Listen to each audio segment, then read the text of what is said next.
নমস্কার, আপনারা দেখছেন আপডেট বাংলা ইউটিউব চ্যানেল। জানাবো আজকের বাছাই করা কিছু গুরুত্বপূর্ণ খবর। প্রধান সংবাদগুলি জানার আগে শুরুতেই সংবাদ শিরোনাম। রাত 10টার মধ্যে বাংলা দখল হয়ে যাবে শুভেন্দু। প্রতিটি গ্রামকে দেওয়া হবে 1 কোটি টাকা, বড় ঘোষণা স্বরাষ্ট্রমন্ত্রীর। রামনবমী উদযাপনের জন্য লাগানো মাইক খুলে দিল খোদ যোগীর পুলিশ, উত্তেজনা কানপুরে। নওশাদকে আইনি নোটিশ পাঠালেন অভিষেক, কি হলো হঠাৎ? হিন্দুদের সঙ্গে রামনবমীর মিছিলে সামিল মুসলিম ভাইরা। নবান্নের পথে চাকরি হারারা মমতাকে বেঁধে দিলেন ডেডলাইন। রামনবমীতে মমতার শুভেচ্ছা মিছিল সশস্ত্রই, জানালেন দিলীপ। এবার আসছে বিস্তারিত খবরে। সাত সকালে একেবারে বুলেট নিয়ে মেদিনীপুরের রাস্তায় নামতে দেখা গিয়েছে দিলীপ ঘোষকে। সঙ্গে প্রায় 500 বাইকের মিছিল। অন্যদিকে স্কুটি নিয়ে মিছিল করতে দেখা গেল লকেট চট্টোপাধ্যায়কে। রাস্তায় নামলেন বিধানসভার বিরোধী দলনেতা শুভেন্দু অধিকারী। আগেই 1 কোটি হিন্দুকে রাস্তায় নামার ডাক দিয়েছিলেন তিনি। পরবর্তীতে আরও 50 লাখ, মোট 1.5 কোটি হিন্দুকে রাস্তায় নামার ডাক দিয়েছিলেন তিনি। এদিন রাস্তায় নেমেই কার্যত রণহুঙ্কারের সুরে বললেন, এ তো সবে সকাল 10টা, রাত 10টার মধ্যে দখল হয়ে যাবে বাংলা। প্রসঙ্গত, রামনবমীর পূর্ণতিথিতে নন্দীগ্রামের সোনাচূড়াতে রাম মন্দিরের ভূমি পূজন অনুষ্ঠানে উপস্থিত থাকবেন রাজ্যের বিরোধী দলনেতা। বেশ কয়েকদিন ধরেই সেখানে পুরো দমে চলছিল প্রস্তুতি। এদিন সকাল থেকেই জোর কদমে শুরু হয়ে যায় তোড়জোড়। পড়েছে বড় বড় রামের কাটআউট। এদিন সকালে দলীয় কর্মীদের বাইকে চেপেই সোনাচূড়ার মন্দিরে যেতে দেখা গেল শুভেন্দু অধিকারীকে। মাথায় হেলমেট। সোনাচূড়াতে 4 বিঘার জায়গার উপরে তৈরি হবে রাম মন্দির। আগেই ঘোষণা করেছিলেন শুভেন্দু, এদিনই হচ্ছে তার ভূমি পূজন। এদিন সোনাচূড়া থেকে বাইক র্যালিও শুরু হয়ে যায় সকালে। সোনাচূড়া বাজার হয়ে শুভেন্দুর এই বাইক মিছিল যাবে গাংড়া মৌজা পর্যন্ত। এখানেই হচ্ছে ওই রাম মন্দির। বড় ঘোষণা স্বরাষ্ট্রমন্ত্রী অমিত শাহের। প্রতি গ্রাম পিছু 1 কোটি টাকা করে দেবেন তিনি। এর জন্য শুধু একটাই কাজ করতে হবে, গ্রামকে নকশাল মুক্ত করতে হবে। শনিবার ছত্তিশগড়ের দান্তেগাঁওয়ের একটি অনুষ্ঠানে যোগ দিতে গিয়ে স্বরাষ্ট্রমন্ত্রী অমিত শাহ জানান যে ছত্তিশগড়ের প্রতিটি গ্রাম নকশাল মুক্ত ঘোষণা করলেই 1 কোটি টাকা করে দেওয়া হবে। নকশালদের আত্মসমর্পণ করে মূল স্রোতে ফেরাতেই এই অর্থ ব্যবহার করা হবে। স্বরাষ্ট্রমন্ত্রী জানান, যে সমস্ত নকশালরা আত্মসমর্পণ করবেন তাদের পুনর্বাসনের ব্যবস্থা করা হবে। নিরাপত্তা থেকে সামাজিক সম্মান সবই দেওয়া হবে তাদের। প্রসঙ্গত, স্বরাষ্ট্রমন্ত্রী অমিত শাহই টার্গেট বেঁধে দিয়েছিলেন 2026 সালের 31শে মার্চ দেশকে নকশাল মুক্ত করা হবে। শনিবারের অনুষ্ঠান থেকে শাহ আরও জানান, তেন্দু পাতা সংগ্রহের বস্তা পিছু 500 টাকা করে দেওয়া হবে। সরাসরি আদিবাসীদের অ্যাকাউন্টে এই টাকা দেওয়া হবে। ভোকাল ফর লোকালের অধীনে ছত্তিশগড়ে তৈরি ধাতু, টেরাকোটা এবং কাঠের জিনিসপত্র বিক্রি ও প্রচারের উপরে জোর দিতে বলেন। স্বরাষ্ট্রমন্ত্রী জানান, 2026 সাল থেকে বাস্তায় পান্ডুমকে জাতীয় উৎসবে স্বীকৃতি দেওয়া হবে।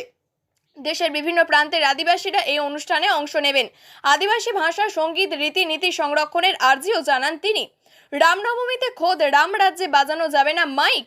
অতিরিক্ত আওয়াজে বজায় সাউন্ড সিস্টেম খুলে দিল পুলিশ। প্রতিবাদে কার্যত রণক্ষেত্র চেহারা নিল কানপুরের রাওয়াড়াই এলাকা।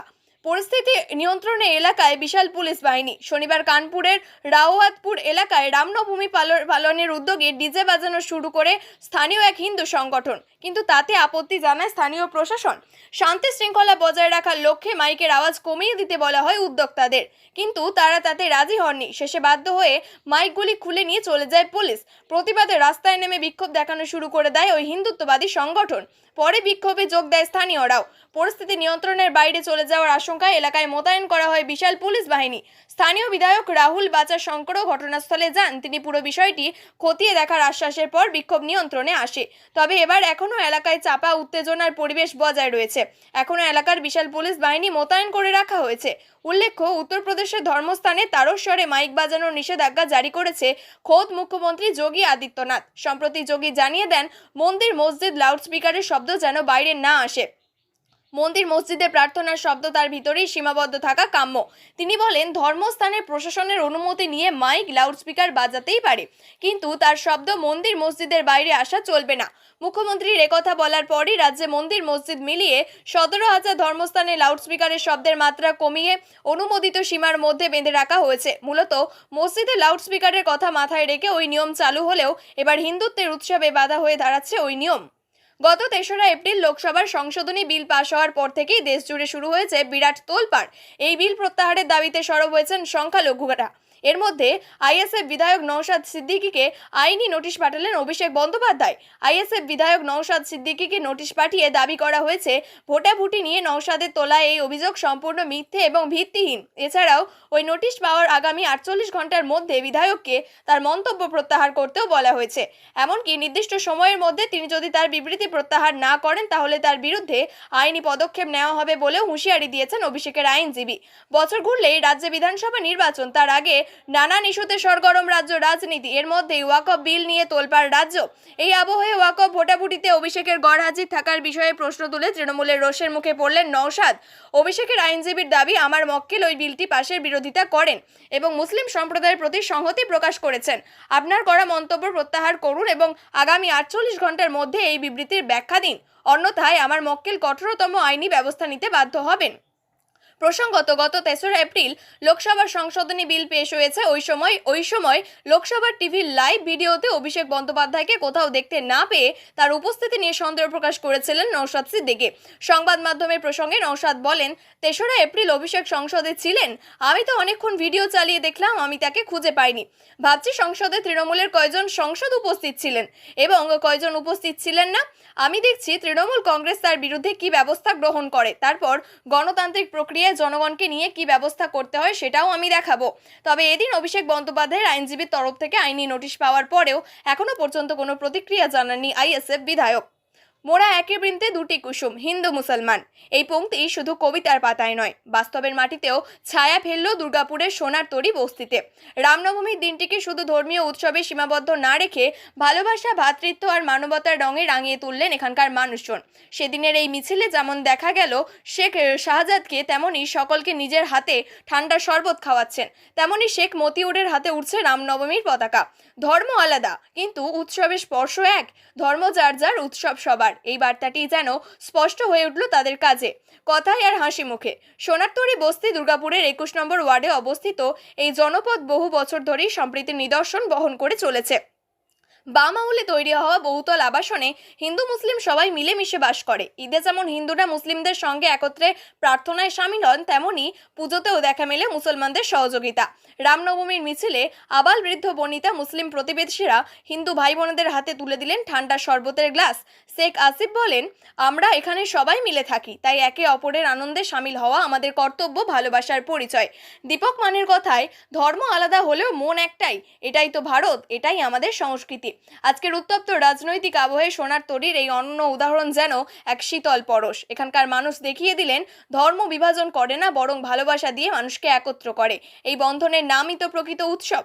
সুপ্রিম কোর্টের রায়ে বাতিল হয়েছে 2016 সালের এসএসসির প্যানেল। এক লহমায় চাকরি হারিয়েছেন প্রায় 26,000 শিক্ষক অশিক্ষক কর্মী। এই পরিস্থিতিতে নবান্ন অভিযানের ডাক দিলেন চাকরিহারারা। আগামী 21 এপ্রিল নবান্ন অভিযানের ডাক দিয়েছেন চাকরিহারারা। শনিবার চাকরিহারারা সাংবাদিক বৈঠক করেন। বৈঠক থেকে তারা সাফ জানান, এর আগেও আমরা একাধিকবার সম্মিলিতভাবে কর্মসূচি নিয়েছি, কিন্তু প্রশাসনের কোনো সদর্থক ভূমিকা দেখতে পাইনি। আমরা ভেবেছিলাম মুখ্যমন্ত্রী মানবিক, কিন্তু উনি অমানবিক মুখ্যমন্ত্রী। সরকারের সদিচ্ছার অভাবে চাকরি হারিয়েছেন শিক্ষক শিক্ষিকা এবং বহু শিক্ষাকর্মীরা। আমরা এই বঞ্চনার শিকার। আমরা আর প্রতিশ্রুতি নয়, স্পষ্ট বার্তা চাই, বাস্তবায়ন চাই। এখানে না থেমে তারা আরও বলেন, 1 বৈশাখ অর্থাৎ 15 এপ্রিলের মধ্যে প্রতিটি মঞ্চের সঙ্গে বসে মুখ্যমন্ত্রী যদি আলোচনা না করেন, সমস্যার সমাধান না করেন, তাহলে আমাদের এই কর্মসূচি বহাল থাকবে। আমরা এখনো মুখ্যমন্ত্রীর উপরে আস্থা রেখেছি। আর কতদিন? আমরা লাগাতার আন্দোলন চালিয়ে যাচ্ছি, যে কারণে আমাদের প্রত্যেকটা দিন ভয়ের মধ্যে কাটাতে হয়। আমরা বেকার ভাতা চাই না। উল্লেখ্য, আগামী 21 এপ্রিল চাকরি প্রার্থীরা সম্মিলিতভাবে নবান্ন অভিযানের ডাক দিয়েছেন। বেশ কয়েকটি সংগঠনের সদস্যরা এই অভিযানে অংশ নেবেন বলে জানান তারা। সকলের নজর এখন 21 এপ্রিলের দিকে। আজ রামনবমীর শুভ উপলক্ষে সকলকে শুভেচ্ছা জানিয়েছেন তিনি। সমাজের সকল স্তরের মানুষের মধ্যে শান্তি, সমৃদ্ধি এবং উন্নয়নের মূল্যবোধ বজায় রাখার জন্য সকলের প্রতি আহ্বান জানিয়েছেন। তিনি লিখেছেন, রামনবমীর শুভ উপলক্ষে সকলকে আমার শুভেচ্ছা। আমি সকলের কাছে আবেদন জানাই শান্তি, সমৃদ্ধি এবং সকলের উন্নয়নের মূল্যবোধ বজায় রাখতে এবং তুলে ধরতে। আমি চাই রামনবমীর উৎসব শান্তিপূর্ণভাবে সফল হোক। আজ রামনবমী উপলক্ষে পশ্চিমবঙ্গ সহ গোটা দেশ উৎসবের আমেজে মেতে উঠেছে। এই দিনের কঠোর নিরাপত্তার মধ্যে রাজ্যের বিভিন্ন প্রান্তে উৎসব পালিত হচ্ছে। তবে এর আগে ভারতীয় জনতা পার্টির নেতারা অভিযোগ করেছিলেন যে রাজ্যের প্রশাসন তাদের শোভাযাত্রার অনুমতি দিতে অস্বীকার করেছে। এই পরিস্থিতিতে কলকাতা হাইকোর্টের হাওড়ার শান্তিপূর্ণ উৎসব পালন নিশ্চিত করতে একটি আদেশ জারি করেছে। বিজেপি নেতা দিলীপ ঘোষ এই প্রসঙ্গে বলেন, বাংলায় কোনো অনুষ্ঠানে অংশ নিতে আমাদের আদালতের অনুমতি নিতে হয়। রাজ্য সরকার এবং পুলিশ আমাদের অনুমতি দেয় না। রামনবমী শোভাযাত্রা হিন্দু সম্প্রদায়ের রীতি অনুসারে অনুষ্ঠিত হবে। হাওড়ায় কঠোর নিরাপত্তার মধ্যে বিপুল সংখ্যক ভক্ত মন্দিরে ভিড় করেছেন। এছাড়াও দিলীপ ঘোষ সংবাদ মাধ্যমকে জানিয়েছেন, রামনবমীর মিছিল হবে অস্ত্র নিয়ে, কারণ বাংলার প্রশাসন নিরাপত্তা দিতে অক্ষম। এদিকে শনিবার যাদবপুর বিশ্ববিদ্যালয়ের ছাত্রছাত্রীরা অভিযোগ করেছেন যে তারা তাদের শোভাযাত্রার অনুমতি দেওয়া হয়নি। সোমবার সোমসূর্য বন্দ্যোপাধ্যায় এনআইএকে জানিয়েছেন, গত 28শে মার্চ বিশ্ববিদ্যালয়ের সাধারণ ছাত্রদের পক্ষ থেকে রামনবমী উৎসব পালনের জন্য একটি আনুষ্ঠানিক অনুরোধপত্র জমা দেওয়া হয়েছিল। তিনি দাবি করেন, বিশ্ববিদ্যালয় থেকে তাদের একটি লিখিত জবাব দেওয়া হয়েছে, যাতে বলা হয়েছে উপাচার্যের অনুপস্থিতির কারণে এই অনুমতি দেওয়া সম্ভব নয়। তিনি এও বলেন, 28শে মার্চ আমরা বিশ্ববিদ্যালয়ে একটি চিঠি জমা দিয়েছিলাম। আজ আমরা একটি স্বাক্ষরিত চিঠি পেয়েছি, যাতে বলা হয়েছে উপাচার্য না থাকায় অনুমতি দেওয়া যাবে না। তবে এই বিতর্কের মধ্যে কলকাতার রাস্তাঘাট এবং হাওড়ার বাজারগুলি উৎসবের জন্য সেজে উঠেছে। রামনবমী উপলক্ষে পতাকা এবং পোস্টারে ঢেকে গিয়েছে রাস্তাঘাট। হাওড়ায় ভক্তদের উৎসাহ উপচে পড়ছে। মন্দিরে বাড়ছে ভিড় এবং নিরাপত্তার জন্য পুলিশ মোতায়েন করা হয়েছে। রামনবমী বাংলার একটি গুরুত্বপূর্ণ উৎসব। এই দিনে ভগবান রামের জন্মদিন পালিত হয়। রাজ্যের বিভিন্ন স্থানে শোভাযাত্রা, পুজো এবং সাংস্কৃতিক অনুষ্ঠানের আয়োজন করা হয়। তবে এই বছর রাজনৈতিক বিতর্কও সামনে এসেছে। বিজেপি নেতারা বারবার অভিযোগ করেছেন যে তৃণমূল কংগ্রেস সরকার তাদের ধর্মীয় অনুষ্ঠানে বাধা দেওয়ার চেষ্টা করছে। অন্যদিকে সরকারের তরফে বলা হয়েছে, শান্তি ও আইন শৃঙ্খলা বজায় রাখাই তাদের প্রধান লক্ষ্য। কলকাতা হাইকোর্টের আদেশের পর হাওড়ায় শান্তিপূর্ণ উৎসব পালনের জন্য প্রশাসন বিশেষ ব্যবস্থা নিচ্ছে। পুলিশের পাশাপাশি স্থানীয় কর্তৃপক্ষও সতর্ক রয়েছে। এই পরিস্থিতিতে ভক্তরা যাতে নির্বিঘ্নে উৎসব উপভোগ করতে পারেন সেই দিকেও নজর রাখা হয়েছে। এদিকে যাদবপুর বিশ্ববিদ্যালয়ের ঘটনা নিয়ে ছাত্রদের মধ্যে ক্ষোভ দেখা দিয়েছে। তারা বলছেন, ধর্মীয় উৎসব পালনের স্বাধীনতা থাকা উচিত। তবে বিশ্ববিদ্যালয় কর্তৃপক্ষ এখনও এই বিষয়ে বিস্তারিত কোনো মন্তব্য করেননি। রামনবমীর এই উৎসব বাংলায় শান্তি এবং সম্প্রীতির বার্তা ছড়িয়ে দিক, এমনটাই প্রত্যাশা সকলের। মুখ্যমন্ত্রীর শুভেচ্ছা বার্তার মাধ্যমে এই আহ্বান আরও জোরালো হয়েছে।